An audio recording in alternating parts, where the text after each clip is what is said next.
There is no denying that max cushioned running shoes are getting bigger and bigger than ever before. But with the Nike Vomero Plus, we've got something that is big, that is bold, that is super cushioned, but is also pretty quick. But is bigger always better for your daily runs? Let's find out. Hi, I'm Rachel from Runner's World, and today we are looking at the all-new Nike Vomero Plus.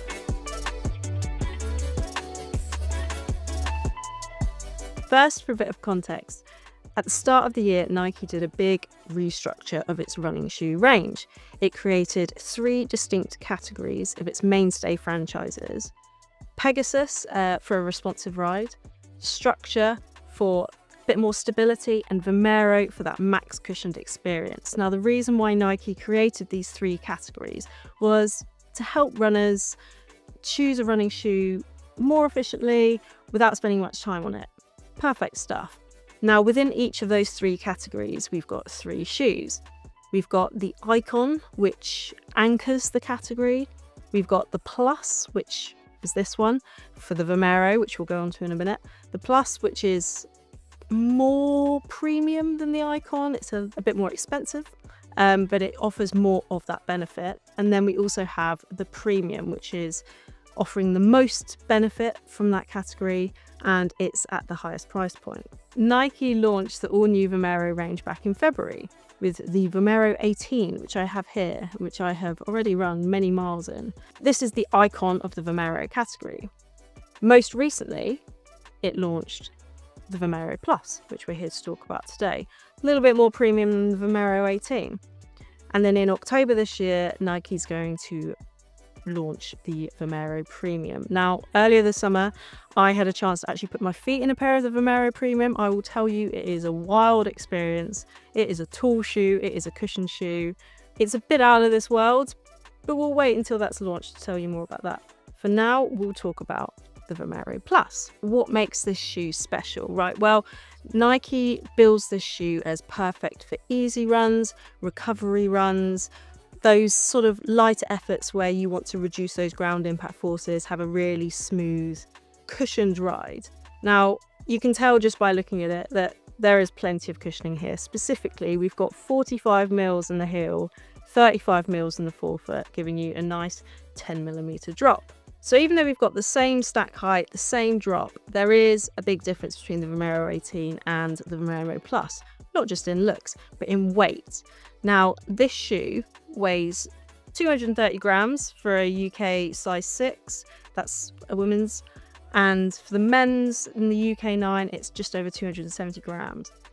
Obviously, that's not the lightest shoe out there, but it is about 30 grams lighter than the Vomero 18 for the women's, and they're about 50 grams lighter for the men's as well compared with the Vomero 18. You can definitely feel that underfoot when you're wearing this shoe. It's super airy. You've got a lot of cushioning, but it doesn't feel bulky. It looks bulky, but it doesn't feel bulky. So you might be thinking, well, why is such a bulky shoe feel so light? Well, let's look at the midsole for starters. Now, in the Vomero 18, we've got a top layer of Zoom X foam, which is Nike's foam that it's used in its super shoes. It's very light, it's very responsive. It was kind of designed for speed and lightness, really. But there's also a bottom layer of Nike's React X foam. A heavier foam, still responsive, more sustainable, but that's where the weight comes in. With the Vomero Plus, meanwhile, we have got 100% Zoom X foam in the midsole. It's quite amazing, really. That's where the weight saving comes, and that's what gives this shoe actually a very light and actually surprisingly responsive feel. So you can definitely tell when you're running in this. It's a good thing going on here. I'm a big fan of that.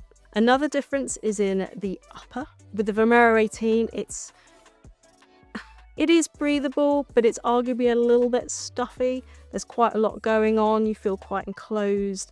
It's very comfortable, don't get me wrong, very cushioned. However, with the Vomero Plus, you've got that cushioned feel. But with this sort of engineered mesh upper we've got here, we've got more breathability, we're losing more weight, and it's so pleasant to run in. I've done a lot of running in this shoe in quite hot weather, and my feet have never felt like stuffy or burdened, which is quite surprising considering, as I said, how like chunky this shoe is. So that's another real plus. And what I actually really like about the shoe, if we sort of go off on a tangent about looks, I just think it just really looks great. We have these kind of teardrop sort of silhouettes. We've got a little Nike swoosh showing through at the toe there. There's a lot of details here that I think just make it look really great. How does the Nike Vomero Plus fit? Well, for me, it fits really, really well. I'm a UK size 6. This is a 6 and it fits like an absolute dream. To be honest with you, when I first put it on, it just felt comfortable and right from the start. A lot of shoes take a bit of time to sort of get used to, whereas this I didn't really need that. You can actually get going in it quite quickly, which is great, especially if you're new to running and you just want something that feels familiar and comfortable from the off. Brilliant stuff. Now, I've actually got quite a narrow foot, which means that I can get on pretty well with running shoes that do run narrow. So, for example, running shoes from Puma and Hoka tend to run quite narrow. They can cause issues for some people, but for me, they're fine. This shoe, by contrast, does actually run a little bit wide. That's not an issue, though. For me personally, it gives me like a little bit more room, but not so much more room that it's uncomfortable. It actually helps my foot to sort of move around a bit more and breathe. And for most runners, I would say that this is actually a really accommodating shoe. You've also got a really nice lace system, ties up well, your laces won't come undone. Brilliant stuff. What I would say is that the tongue is quite thick. Might feel a little bit stuffy, but for me, it's not an issue. It's thick, but it's soft, it's comfortable. It doesn't completely squash over your foot like a duvet. It just adds to that comfortable feel.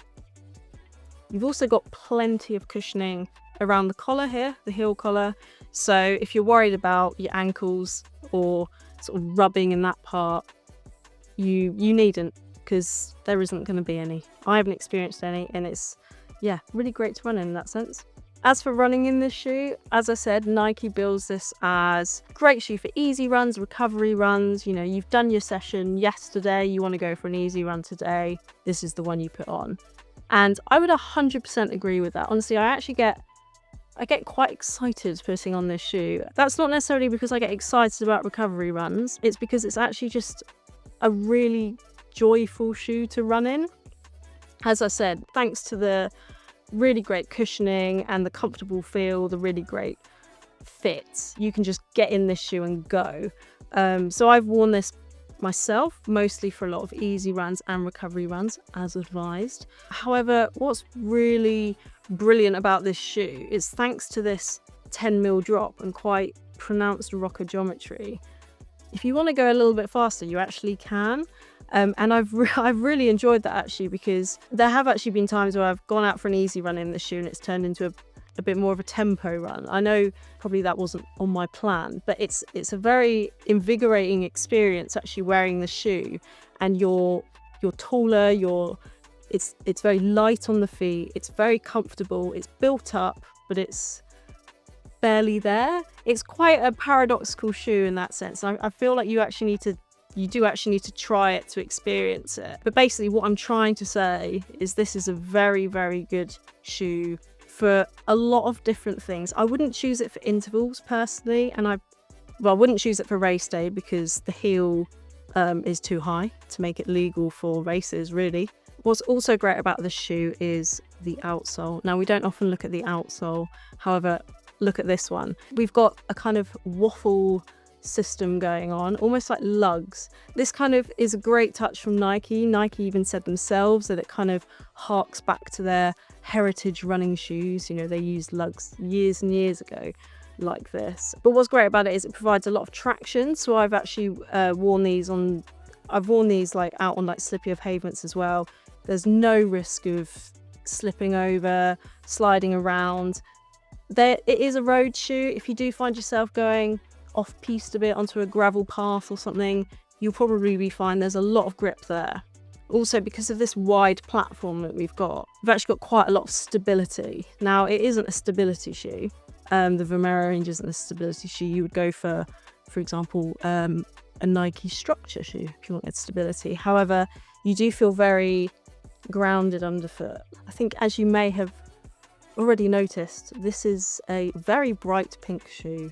There's no getting around that. Obviously, running shoes are always made in more than one colorway. Across the Vomero Plus range, you can get your plain black, your plain white, but what I love about this shoe and what Nike has said themselves is that they actually want this shoe to be bold. They want it to be in your face. They want it to grab attention. And actually what I've really enjoyed about wearing this shoe, especially while testing it before it went on sale to the public, was that it very much did turn heads. So I'd be running along and people would be like looking, oh, what's that?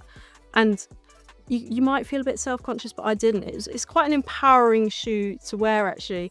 And also I'm about 5'3", so I'm not very tall. When you put on a tall shoe that's bright pink, there's something very empowering about that. So don't forget that actually wearing a shoe that feels great can make you feel good as well. So I get that with this. Overall, I am a very big fan of this shoe. It ticks so many boxes.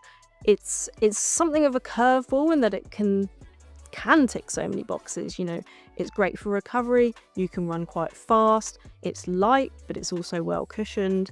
It strikes a really good balance between a lot of things that runners actually really want. I think this deserves a place in most runners' rotation. I think if you're new to running, it's a fabulous shoe to get started in because of the comfort, because of the softness and support, and because of the easiness you get while running in it. At the same time, if you're a really experienced runner, you're a really fast runner, it absolutely is still a brilliant shoe for those runs where you want to take it a bit easier, you want to be a bit kind on your joints, you want to sort of support your ankles a bit more. Vomero Plus gets an A+, really. Obviously, this is a step up, price-wise and sort of feature-wise on the Vomero 18. Now, don't get me wrong, the Vomero 18, it's still a fabulous daily trainer, and everything I just said just then, I would say the same for this shoe. You know, all sorts of runners can benefit from this shoe. Beginners up to, you know, professionals even could benefit from this shoe. It is also a bit cheaper, obviously, than the Vomero Plus. So if you're looking to save a few pounds, then maybe the Vomero 18 is better for you. However, for an extra sort of £20, I think it is, for the experience of the Vomero Plus, the colourways of the Vomero Plus, and just the real feel-good sensation that comes with wearing this shoe, I would strongly recommend giving this shoe a go because it is definitely one that I keep reaching to. To buy your own pair of this shoe, click the link below and don't forget to like and subscribe.